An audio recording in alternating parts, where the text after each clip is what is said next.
Guys, this video is going to be about your checkout pages. So when you get your store, you should have two default checkouts. Okay, so I actually renamed mine. So yours is going to say cart and checkout. And what I figured out is some people were having some problem getting redirected to their thank you pages, and so they were, like I said, they were originally named cart and checkout. And I forget which one is which, because we actually have two versions of a checkout, and I'll show you the difference before. So what I realized is that I changed mine to one-step checkout and two-step checkout.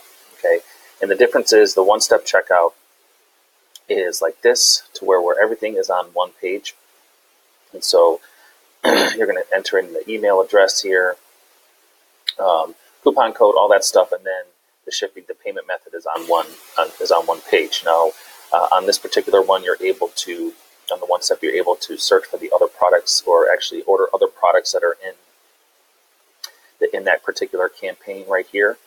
And so this is what we normally were always using, and I usually use this one-step checkout.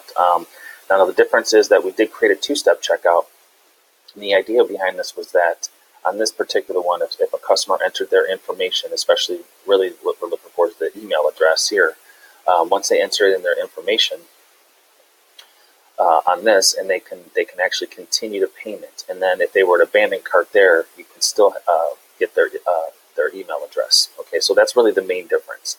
Some of the disadvantages of the two-step is that you cannot see,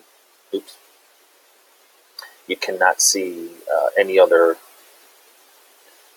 products that are in that campaign, and also it doesn't break down the shipping per item, but it does give you a total down here. Okay, so and so that's the main difference. Now, that's the one step and the two step, and then when you go in to actually edit these, so when you go in here and you click edit on either one of these, on the two step, you can see this is where you can actually select if you want the default, which is the one step, or if you want to have the two step. So make sure if you want to use the two step, you go ahead and have that selected. Okay, and you can kind of go through here and customize some of the buttons and all that kind of stuff, the button options. Make sure you have your thank you page. The redirection link to your thank you page should be selected on those. So make sure that those are selected, or else it's not going to redirect to the thank you page, and your pixel won't fire. Okay. And if you want to have the privacy on the two-step, you can enter in the privacy policy content, and there'll be links, I believe, on the two-step checkout somewhere on here where the privacy policy content. Because I know on the one-step, you can see it's in the footer, and those are just links over to your pages. And on the two-step, I forget where they are, but I'll figure that one out in a second here. But let's see where they at. Okay, so anyway, let me look for that. So now what you want to do, let me just go back one here on the two-step checkout. Let's see if they're on this page. So you can go through and actually customize these carts. Okay, so those are the different areas, and I'm not seeing them on here. So if you are doing a two-step checkout, you might not even have to fill this stuff out here. So like I said, I like to use the one-step. I think it's just a little bit easier. You don't have to worry about going to another page, but I understand the point of the two-step. Okay, but when I renamed these, because I was having issues getting to my thank you page, and some people I actually renamed these. And what happened is that when I rename those, if I go to a campaign, I realized that now that I have, when I first got my mega store, it was kind of had the default checkout page already selected in your campaigns as a campaign URL.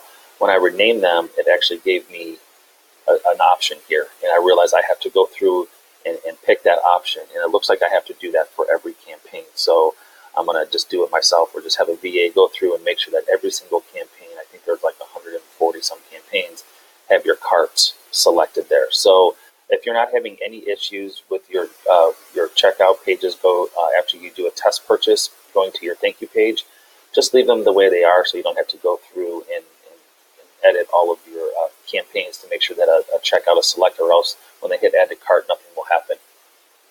So if you're not having that issue, You don't have to rename them. I did because I wasn't getting to my checkout, my thank you page right away.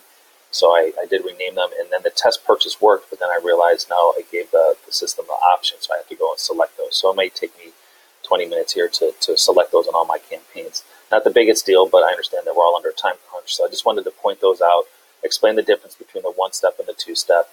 I prefer the one-step, but again, that's a decision you'll have to make if you want to use the two-step or the one-step. Okay? All right. Talk to you guys later.